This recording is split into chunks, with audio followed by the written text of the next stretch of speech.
Hey, y'all. This is Sam with the Roots of Change podcast, and we have Stone Cairns on to talk about de-Googling our life because we are in the midst of a digital coup in our global world, honestly, and we're seeing how Google and Meta and all of these big tech players are really shaping our world, the politics, our society.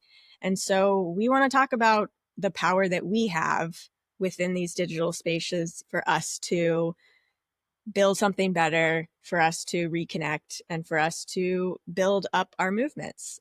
So welcome, Stone. I'm so Hey, excited to dig in with this, oh, dig I into love this this with you. conversation. Love this conversation. Well, do you want to give a brief background of like who you are and then why and how you're coming to digital organizing in general? Sure. So my name is Stone Cairns, and I play a few roles in the movement. I am a life coach to social justice activists, environmental activists, working to align daily behavior with all those lofty theories and beliefs that we hold so dear. And additionally, I am a longtime both volunteer and paid organizer for community organizing. And particularly, I've done a fair amount of human rights work, both domestically and internationally. And so, as it pertains to this conversation, yes, I have been on watch lists. Yes, I have been surveilled, all of that. And have some experience with what sort of the left, as it were, would refer to as security culture, but also just some very pragmatic, very practical, we need to get things done, And so, how can we get things done in a way that doesn't make it easy for us to be shut down? But at the same time, doesn't make it so hard on us that's the struggle, is just to get the work done, Yeah. and striking that balance. And Mhm. so that is where I've been coming from. And then all this happened, right? And the window of possibility shifted a bit. And so now I'm in a place where the security I was using was adequate for my need at the time. And now I'm revisiting and I'm tightening up some systems. I'm shifting some applications and use cases and stuff around so I can be a little safer and so that I can keep the communities I serve a little safer. Uh, and so that's how I'm coming to all this. I love it. Yeah. And I really wanted to talk to you specifically about de-Googling because I think you do a good job of just like bringing it down for people. So for regular listeners, you know that I worked in the advertising industry for over 15 years, working in big tech, big finance, in LA, in San Francisco, all of the fun hotspots. And really you dig into capitalism and understand how organizations are run, how big tech is run, why they want to keep us on their platforms, which is really just to steal our data.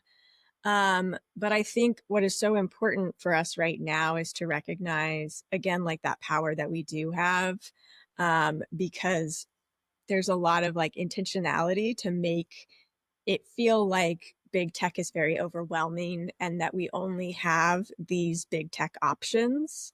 I've heard a lot of folks say like, well, what else am I going to do? Like, I have to do this. I have to stay on Google. I read a whole article from someone who is DEI privacy forward about why they felt like they had to join Substack. And it was like, there's no good platform. None of these platforms are good. So we might as well just do what we can. And that is what they want us to think.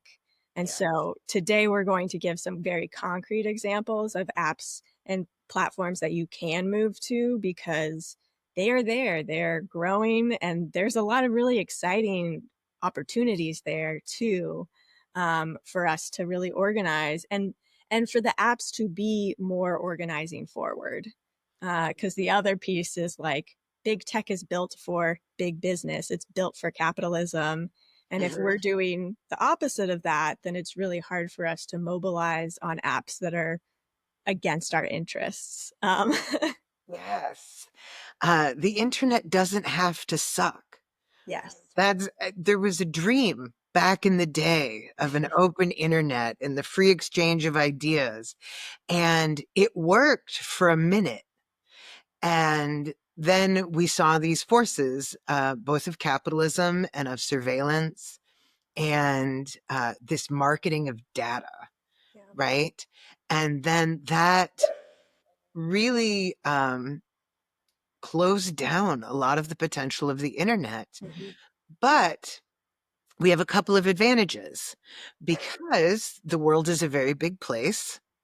Um, Sometimes, particularly Americans, forget that like other countries also develop technology,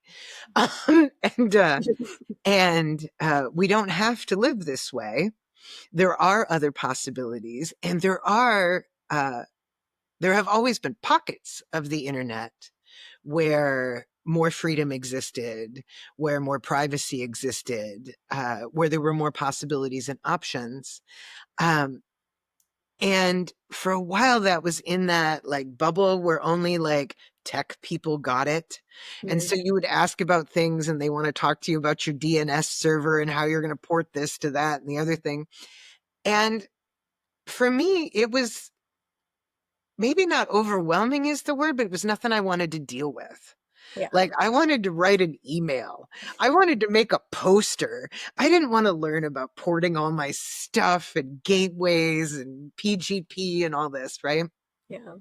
But today, the the apps and the programming and the platforms um, have really made efforts to be more palatable to people who have no desire to pick up a tech degree, you Mhm. know, and that is a need that they're aware of and more sympathetic to at this, the folks who are creating these items. You know, there was a time when they would be like, well, just learn it.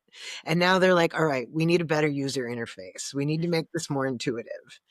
And so this is really a great time to like stop for a minute and be like, what have I been sleepwalking through?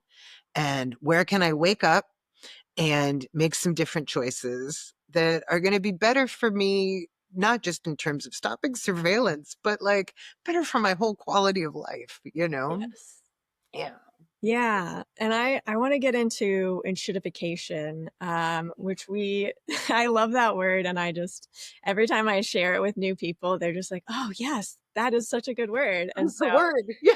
Cory Doctorow coined that term, so I'm never not going to take credit for that, but I just it's such a good word that just explains everything very well.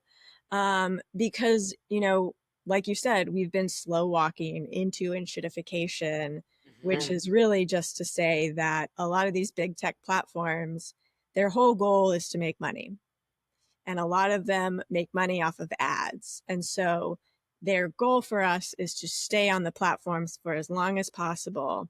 And they have figured out ways to do that without making the platforms user friendly. So that's where enshitification comes in, is like there's just not that much care for the quality of life on these platforms. Like, what is Mhm. the purpose of the platforms? Are we really connecting? Are we sharing? Like, why are we doing these things other than making money? Like, a lot of those big tech platforms have really lost that for money, stock prices. So can you talk a little bit about like how that impacts us as people, but also like how that impacts organizers? Well, you know what it reminds me of is like you're dating that new person and they're really shiny. Maybe you even get love bombed a bit and they're so Yeah. into you and your stuff. And like, if you don't, you can, oh, they'll change the way they dress. Of course, they love the ballet. They want to go with you, like it's all great. And then the longer you date, that sort of falls off. And you're like, well, we're used to one another. And then, gradually They don't want to do anything you want to do. And really, actually, you have to hang out with your friends because they're not into your friends? And like, but suddenly you've been in this relationship for like a year. And so like, you can't break up with this person. They're your person, But if you stopped and said, is this the relationship you wanted? Maybe not, right? And that, I think, is a lot of what happens to us on platforms.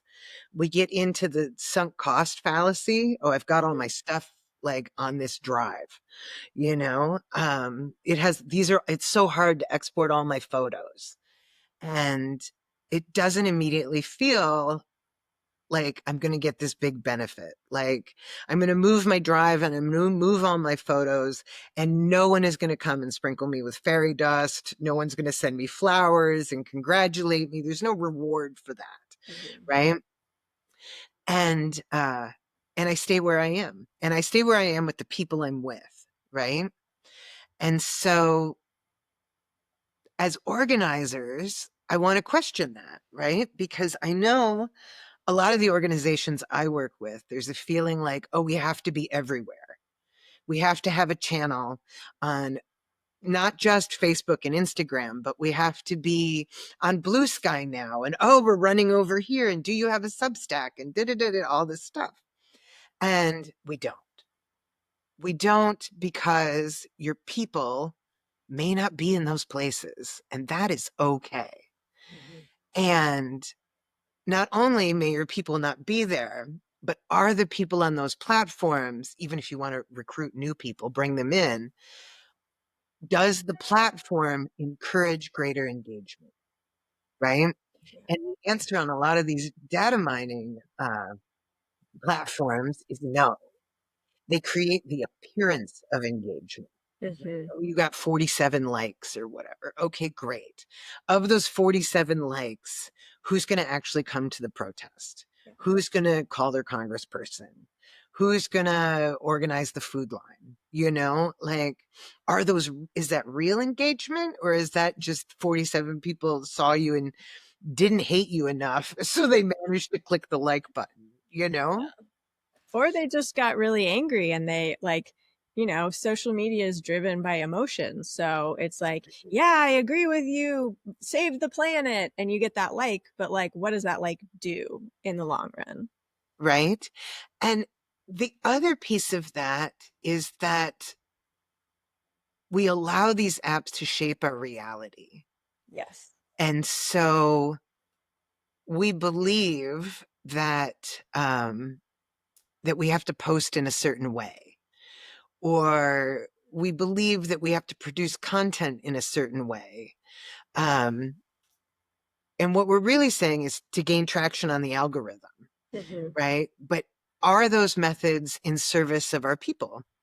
The people we're trying to help, to be of service to be in solidarity with, or the people we're trying to motivate to get into that space, And I think sometimes we let the tools drive the message, as opposed to having the message shape the tools we use.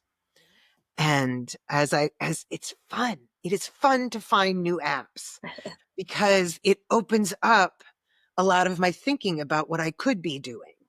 If I'm not doing the standard thing, what is possible? And I think I'm going way out on a limb here. We could use some new thinking. We could use some new strategy, because at the moment, we've been on our back foot, and hopefully that's starting to shift. But like, we need to be stepping up our game here a little. Yeah. Yeah, that resonates with me a lot, because like with the Roots of Change Agency, like my work is all about decolonizing communications and storytelling, because we look at, social media, digital advertising, marketing, all of these tools, like, and obviously marketing has been around for hundreds of years. It's not like digital advertising created marketing. Like this type of data extraction, manipulation, like emotional manipulation, that's been going on in politics for hundreds of years. I was telling you before we started that I've been going down a deep PBS Ken Burns rabbit hole, and I was on the prohibition and just the lies and the way that they manipulated, and they're like, to the progressives, they're telling them that, like, you don't want your husbands to, like, abusive husbands, so we should stop having alcohol at all, like, Mhm. and it's like, it's so easy for us as humans to get whipped up around that. And so I do think it's really important for us to, like you said, take a step back. And I think so much of it is intentionality, and it is regrounding into the core of what we're actually trying to do, because we're like in these messaging plans, these strategies, and they're like, all right, so it says I got to do social and email and da da da da. And Mhm. it's like, those are just cookie cutters from marketing. Those are cookie cutters from capitalism. So again, like, are we working within the harmful systems that we're actually trying to break from? And how do we break from those before we even get to that point? Yes. And of course, whenever we talk about like they made these, I've got Audre Lorde in my head going, oh, you can't dismantle the master's house with the master's tools. Yeah. And I'm also thinking about Martin Luther King Jr. Had an essay where he talked about how even well-meaning people at that point in the civil rights movement, Black civil rights leaders were being hired, were being Yeah. appointed to things, to undo racism. And King spoke really clearly about the dangers of that. Yeah. That yes, it was necessary, and also it was dangerous. Because as you enter a white supremacist governmental structure, for example, um, that changes you. Mm. What the system rewards and what it doesn't, even as you're trying to be a change agent, will have an effect on you. Just because you're a human being doesn't mean you're not a great activist or you're not committed. You're still a human being and you're susceptible to this, right? And I think that's a danger with a lot of these platforms, is that even with the best intentions, we can find ourselves kind of ensnared in this systemic data churn Yeah. that's happening, where they're not only selling our attention, but they're also selling our data, our behavior. Mhm. Um, and the other point there is it's not personal. Mm. As I've been talking to people about this, the most common pushback I get is, well, our organization is really small, or I don't think we're that effective, so they won't care. And Mm. so, one, if you're not that effective, get that effective. Like, why would you define yourself that way? Well, I'm not an effective act. No, like, you're going to get effective, right? They're going to care. Yeah. And, but two, um, it doesn't need to be personal. There was a time when I could gauge whether my behavior was private enough or safe enough with the question, would they assign, and it was almost always manpower, to looking into this with me? Mm. Are they really going to assign an agent to go intercept my mail or whatever Right. bizarre thing, right? And probably not, right? That's a pretty high bar to put a human being on the task. But to put an AI on the task, I mean, people ask AI to turn them into Studio Ghibli characters. Like, it's nothing to ask an AI to be Yeah. like, go sort this person's 7,000 unread emails. You know, you can in fact pay for that service. Look for the ad that pops up after this podcast. No, we don't. No. But it, Actually, you might see an ad on YouTube. That is the only time you will ever see an ad from the Roots of Change Agency, unless it is nonprofit and or organization and movement based. Because, a little plug, we are working on a small program to help support folks to build more human forward messaging. So there might be some future kind of movement forward ads on here, but they are never going to be advertisements on the Roots of Change Agency. So I am being bombarded by an ad on YouTube right now that Mm. wants me to give them all of my tasks and all of my schedules and Oh, all of my emails, and their AI will just poof, fix my life. yeah. And yeah, it's at that point you should hear the voice in the back of your head go, "It's a trap."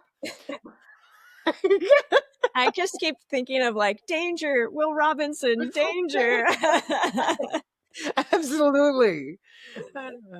Yeah, but I think like, so to go back to like the platforms, like it's so important, like the authenticity, and like so much of what we're stuck in now is like, we I think of Ursula Le Guin around like, capitalism feels insurmountable, but it will go away at some point. Like, it's not a permanent fixture.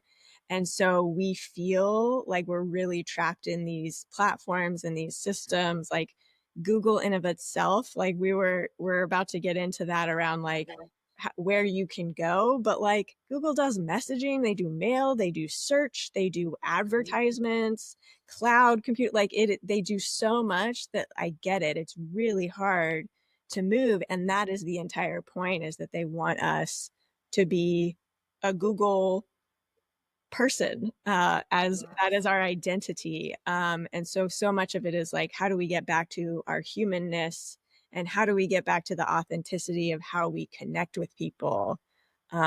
Because I think, with movements, a lot of folks feel like they are doing activism online, Mhm. and unfortunately, the social media, the big tech, they're kind of trapping us into making us think that we're moving really quickly when we're really just, in quicksand. Yes, it's true. And I think two things. I think one, never let perfect be the enemy of good, Mhm. right? Um, Perfectionism will make you insane, right? And so often people don't start because they don't think they can reach like an ideal form. Yeah. And maybe you can't right now. And that's okay, because the closer you get is the closer you get, and you're going to learn more as you go on. And if there is a need that's present that is insurmountable, and we identify it, then someone out there will fill it. Right. Yeah. And so if we say, like, look, I've got everything, but what I don't have is, this kind of cloud storage, or I don't have an alternative to Twitter.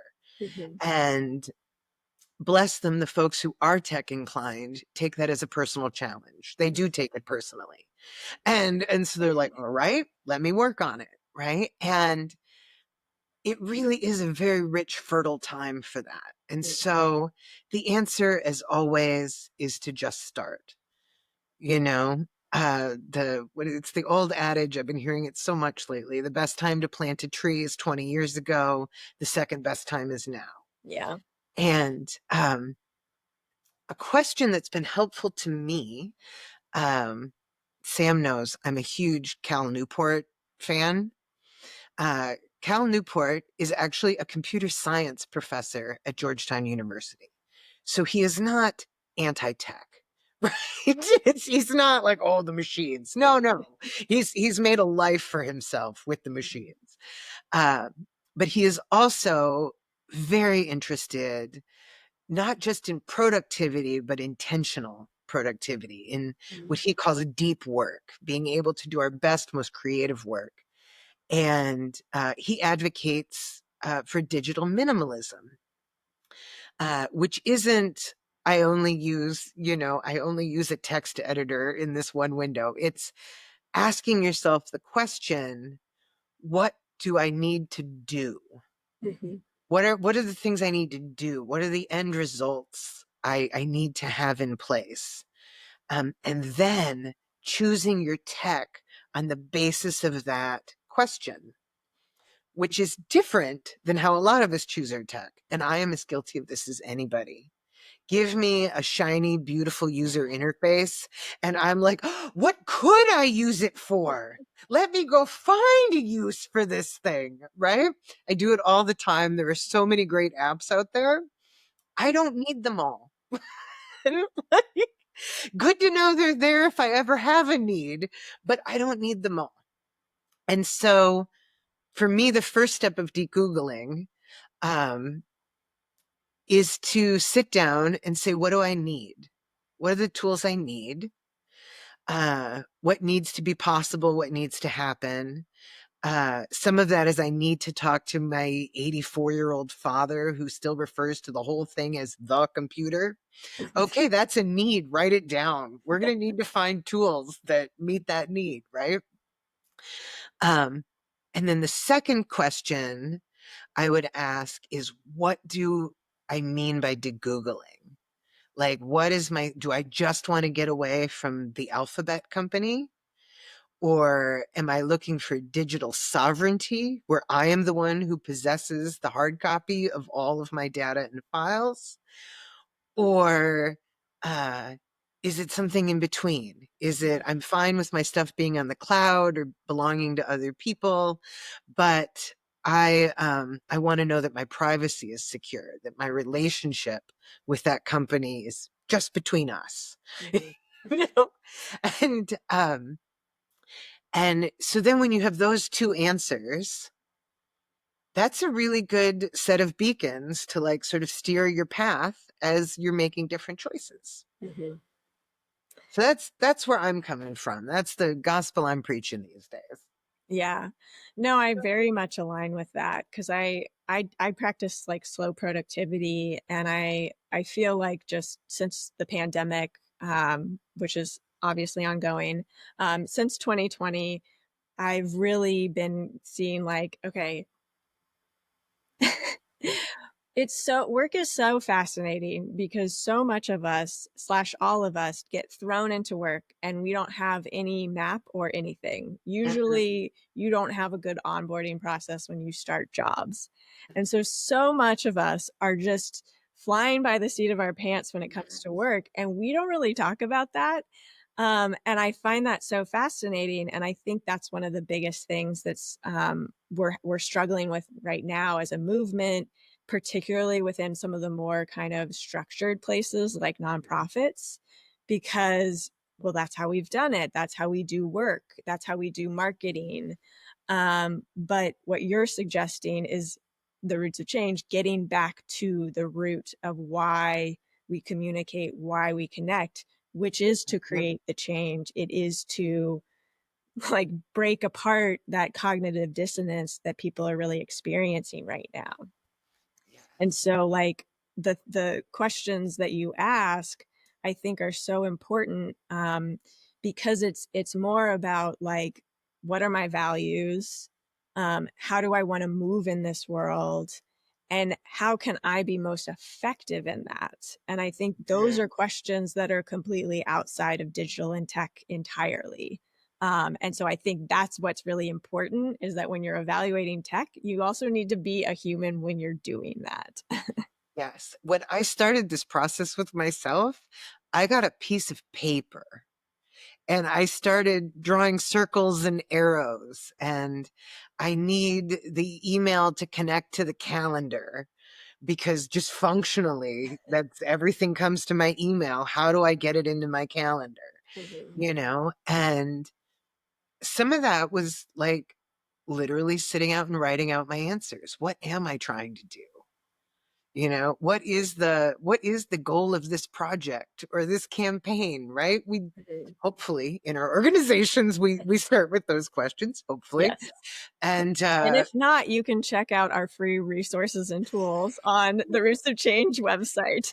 yes, you should spend a lot more time on the Roots of Change website. And but it's the same with this, to be like, okay, what are my needs? What are my goals? What's the vision I have? Mm-hmm. Right? Yeah. Because it's true. I mean, I am a lifelong activist, so I can't start anything without having a vision of where it's going to go. You know, here I am in my internet utopia where I have complete interconnectivity, you know. That's not going to happen in the next 6 months. But if I have that in my head that I want to find systems that interact well with each other and I want to teach other people how to use these systems, that's my biggest frustration. People are like, oh, we have to go to blue sky. Everyone is there. Well, the reason everyone is there is because everyone is there. Right. So if everyone moved, everyone would move. We just did it. Yeah. Everyone used to be on Twitter. Mhm. And now we're not. And, by and large, you know, or we're spelunking carefully with Yes. oxygen masks. Yes. Yes. Ooh. You know, and that was my favorite part of early 2020 is when everything changed and organizations that had been doing in-person events since the dawn of time suddenly had to move online. Yeah. People suddenly had to learn to use a webinar. You know, they had to learn this stuff. And because everyone was thrown in the deep end at once, it was such a great environment Mm. that you would get on a call and somebody would say, I don't know how to do this. Somebody did a thing. Why is your background like that? And Mm. we were all just really actively learning. Yeah. And I would love to see us go back to that culture now Yeah. to say, like, what is this tool you're using? Like, how does that work? Do you like that? Mhm. You know, and I think it can be fun. Revolution can be fun. Yes, we're having fun every day. We are constantly texting each other dorky tech stuff. It's But I how we think got on this call. yes, that's why I have a podcast so I can just talk geeky with a bunch of people that I really love. But I think that's all we have time for the public podcast. We're going to get into the de-Googling conversation and some very concrete examples. If you have not upgraded to a Seedling membership, now is the time. These podcasts, these private podcast episodes are meant to give you actionable tools. They're meant to give you everything that you need to take those steps and to not feel overwhelmed while you're doing them. I know that a lot of folks are feeling the strains of, our finances. It is only $10 a month, and you get so much more resources than that. It is a community-led model. It's designed for reciprocity. So when you put in your support, we all benefit. And so I just want to put that out there because we have to invest in the things that we want to grow. And I also will just close out this conversation around the curiosity and the imagination. And to me, like movements and revolution is so beautiful because of the childlike joy, because we can have fun, we can get curious, and we can start getting creative and learning how to connect and how to build something better. So that's where I'm going to end it. And Stone, I'll let you just share anything else before we transition into the private And podcast. well, and it highlights, I mean, this is the thing with some of this tech is they say if it's free, you're the product, right? Yes. So Roots of Change doesn't make you the product, No. which means that we need to recondition ourselves to be willing to put our support behind things that we want to continue.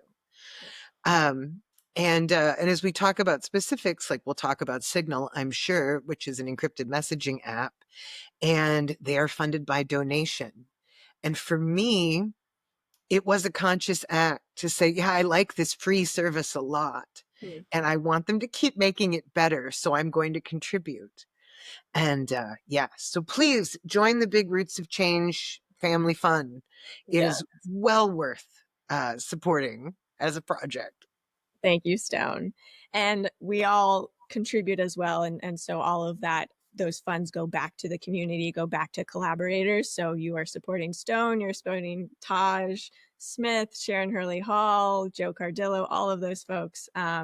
So we hope to see you in our podcast feed again. And we will be back next week.